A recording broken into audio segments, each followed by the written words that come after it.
भारत में स्वच्छ भारत मिशन सर्वेक्षण 2.0 का आज रिजल्ट जारी किया गया है, जिसमें कि 4500 से अधिक शहरों ने इसमें हिस्सा लिया था।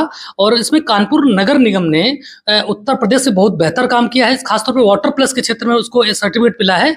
और उस पूरे जो ये सर्वेक्षण अभियान चला, उसके बारे में हमारे साथ मौजूद हैं कानपुर नगर निगम के नगर स्वास्थ्य अधिकारी, जो कि स्वच्छ भारत मिशन के यहाँ के प्रभारी भी हैं, नोडल अफसर हैं। उनको इस पूरे प्रोजेक्ट में बहुत अच्छी डीपली जानकारी। मैं उन्हीं से पूछता हूँ कि क्या था ये पूरा प्रोग्राम, क्या आगे की और संभावनाएं क्या हैं। सर, आपका स्वराज इंडिया में बहुत बहुत स्वागत है। ये जो स्वच्छ सर्वेक्षण अभियान जारी हुआ है आज, इस पर क्या ये पूरा मामला है, क्या रिजल्ट है ये? देखिए, माननीय मोदी जी ने, हमारे देश के प्रधानमंत्री जी ने सन 2015 में स्वच्छ भारत मिशन की घोषणा की थी।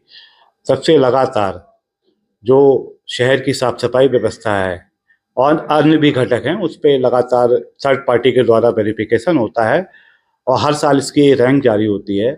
उसी के क्रम में 2024 स्वच्छ सर्वेक्षण की रैंक आज विज्ञान भवन नई दिल्ली में माननीय राष्ट्रपति महोदय के कर कमलों द्वारा जारी की गई है। तो कानपुर नगर निगम ने पूरे देश में 13वां स्थान प्राप्त किया है।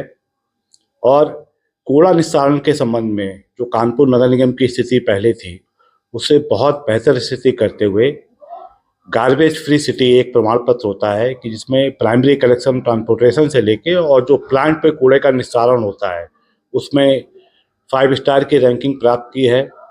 कानपुर नगर निगम इससे पहले 3-4 बार ODF प्लस कैटेगरी का प्रमाण पत्र प्राप्त कर चुका था, क्योंकि हमको अब जीवन का एक उद्देश्य होता है, मनुष्य का भी है, वैसे नगर निगम का उद्देश्य है कि आगे सीढ़ी बढ़ते चले जाएं। इस बार हम लोगों ने वाटर प्लस प्रमाण पत्र के लिए अप्लाई किया था।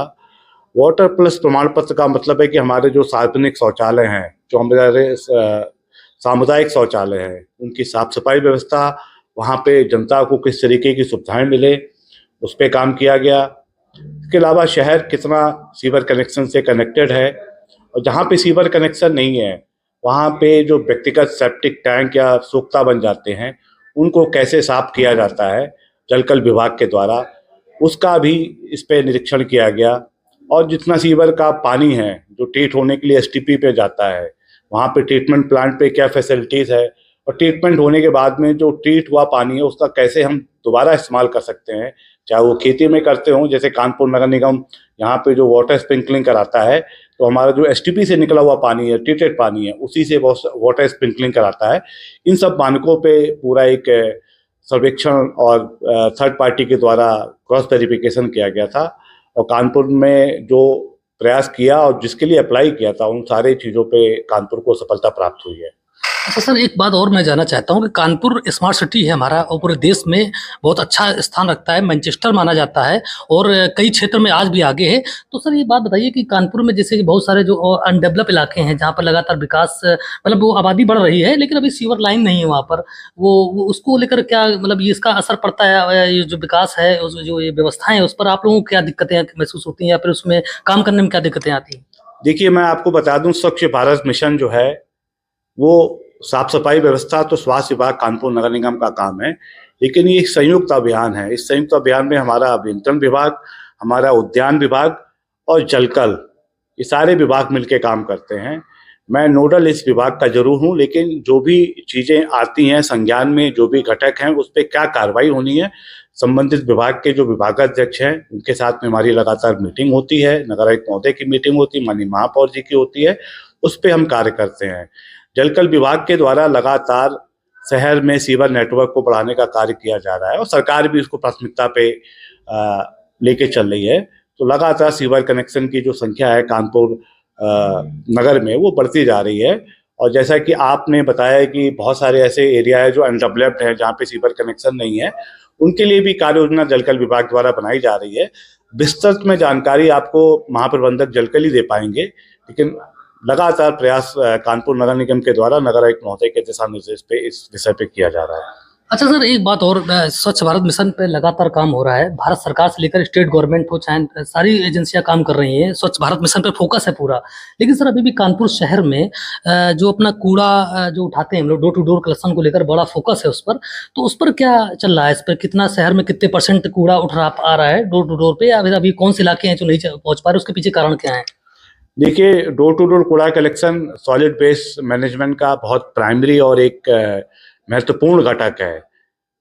तो इसमें कानपुर नगर निगम लगातार प्रयास कर रहा है। संसाधनों को भी विगत 2-3 वर्षों में बढ़ाया गया है और विगत 1 वर्ष में उन संसाधनों में और भी बढ़ोतरी हुई है वर्तमान नगर निगम के समय में। तो हम लोग संसाधनों को भी बढ़ा रहे हैं और साथ-साथ ऐसी कार्य योजना पे भी काम कर रहे हैं, जहाँ पे आप इंटरव्यू ले रहे हैं कि हमने यहाँ पे सॉलिड वेस्ट मैनेजमेंट का एक कंट्रोल रूम बनाया हुआ है, जिसको इंटीग्रेटेड कमांड कंट्रोल सेंटर कहते हैं। इसके माध्यम से हम डोर टू डोर की जो गाड़ियाँ लगी हैं, उस पे लगातार हम लोग यहीं से बैठ के मॉनिटरिंग करते हैं और गाड़ियों की आवश्यकताओं को दृष्टिगत रखते हुए उस पे हम लोग 15 फाइनेंस या एसडीएम के पैसे से हम लोग उस पे कार्य योजना बना रहे हैं।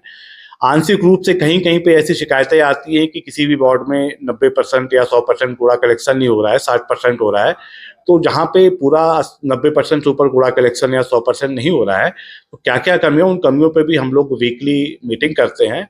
अब पूरा कानपुर नगर निगम प्रयास कर रहा है कि कानपुर नगर से 100% डोर टू डोर कूड़ा कलेक्शन प्राप्त हो। अच्छा सर, एक बात और, जैसे कि स्मार्ट सिटी कानपुर में इतना बहुत बेहतर संसाधन डेवलप हो रहे हैं, लगातार आगे और भी संभावना है, आगे होती भी रहेंगे। लेकिन एक चीज़ और है, जैसे कि कानपुर शहर में जो लोग आप जैसे कि कहते हैं डोर टू डोर कूड़ा कलेक्शन के लिए गाड़ियाँ जाती हैं, वो लोग नहीं कर, कुछ लोग सहयोग नहीं करते। उनके लिए कोई ऐसा प्लान नहीं है कि वो लोग सहयोग करें, उनको फोर्सली करना पड़े, या फिर जैसे कहते हैं कोई प्रोजेक्ट इस तरह का, उस पर कोई काम हो रहा है क्या?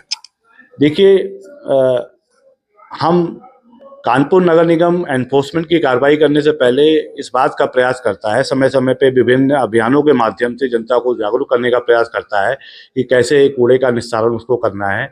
हमारे यहाँ पे एक आईसी की एजेंसी है जो डोर टू डोर जाके लोगों को ये समझाने का प्रयास करती है कि आपको कूड़ा कूड़े वाली गाड़ी को ही देना है और अलग अलग करके देना है, सूखा अलग और गीला अलग।